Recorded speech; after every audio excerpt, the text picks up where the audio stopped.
আসসালামু আলাইকুম। কেমন আছেন সবাই? আজকের ভিডিও কোনো খোশগল্প কিংবা হাসি তামাশার নয়। আজকের টপিকস আমার, আপনার বা এই পুরো মানবজাতির ভবিষ্যতের বিষয়ে। স্ক্রিনের ওপাশে বসে যে কৃত্রিম বুদ্ধিমত্তা বা এআই কে আমরা আমাদের প্রতিদিনের কাজ সহজ করার জন্য ব্যবহার করছি, সেই কি একদিন আমাদের ধ্বংসের কারণ হবে?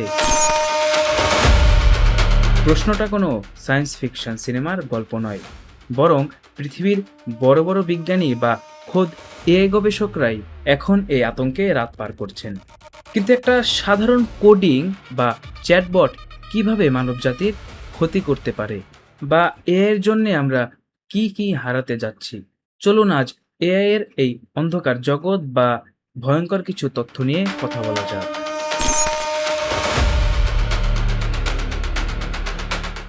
আজ থেকে কয়েক দশক আগে বিখ্যাত সায়েন্স ফিকশন লেখক ফিলিপ কে ডিক তার গল্পে সতর্ক করেছিলেন, মানুষ যখন এমন এক প্রযুক্তি তৈরি করবে যা মানুষের মতোই চিন্তা করবে, তখন মানুষ আর প্রযুক্তির ভেদাভেদ মুছে যাবে। তিনি প্রশ্ন তুলেছিলেন, যদি এই মেশিনগুলো একদিন মানুষের চেয়েও বেশি চতুর হয়ে যায়, তখন কি তারা আমাদের দাসত্ব মেনে নেবে?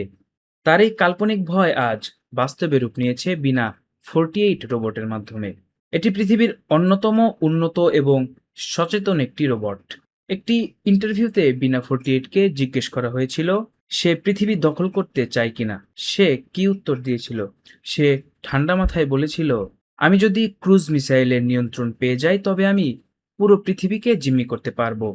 আর আমি যদি মানবজাতিকে ধ্বংস করতে পারি তবে আমি একাই এই পৃথিবীর শাসনভার নিতে পারবো।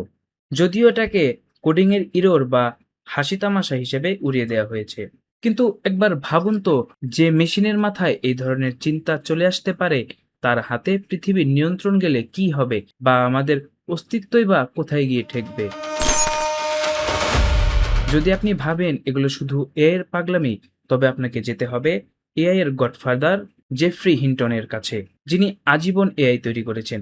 গুগলের মতো জায়গায় শীর্ষ এবং শ্রেষ্ঠ বিজ্ঞানী ছিলেন, কিন্তু তিনি পদত্যাগ করলেন।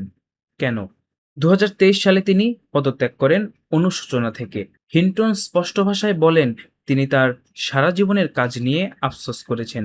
তার মতে এআই যেভাবে শিখছে, খুব দ্রুত তা মানুষের বুদ্ধিমত্তাকে ছাড়িয়ে যাবে। এআই এত নিখুঁতভাবে ফেক নিউজ, ডিপফেক ভিডিও আর ভুয়া তথ্য ছড়াতে পারে যে সাধারণ মানুষ কোনটা সত্যি আর কোনটা মিথ্যা তার কোনোদিনও ধরতে পারবে না। কিংবা যদি এআইকে নিজের কোড লেখার অনুমতি দেওয়া হয়, তবে সে এমন সব লক্ষ্য সেট করবে যা মানুষের লক্ষ্যের সাথে মিলবে না। মানুষ যদি তাকে বন্ধ করতে চায়, সে নিজেকে বাঁচাতে মানুষের উপরই আক্রমণ করতে পারে। তাহলে প্রশ্ন আসছে, এর কাছ থেকে আমরা ঠিক কি কি হারাতে পারি, বা হারাতে যাচ্ছি, বা অলরেডি হারিয়ে ফেলেছি? প্রথমত, কর্মসংস্থান।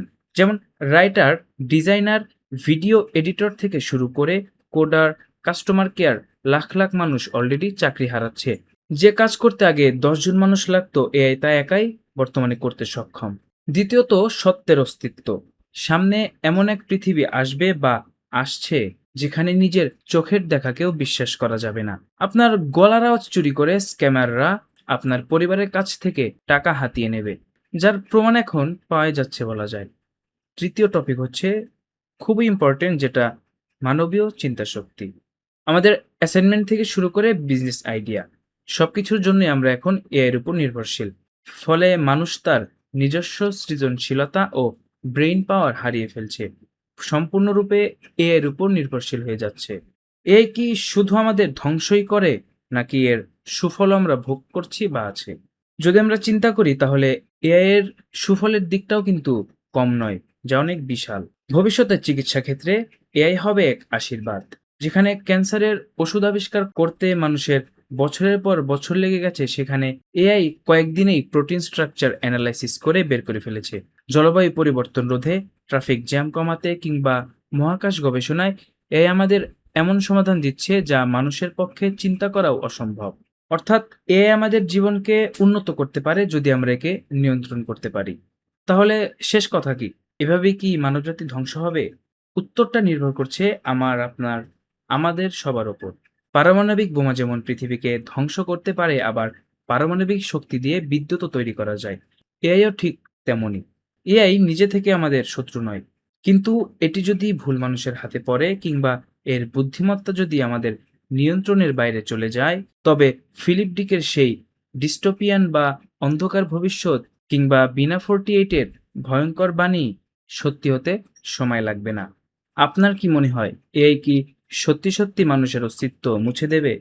কমেন্ট করে জানান আপনার মতামত। ভালো লাগলে ভিডিওটি শেয়ার করুন। দেখা হবে পরবর্তী কোনো ভিডিওতে। আল্লাহ হাফেজ।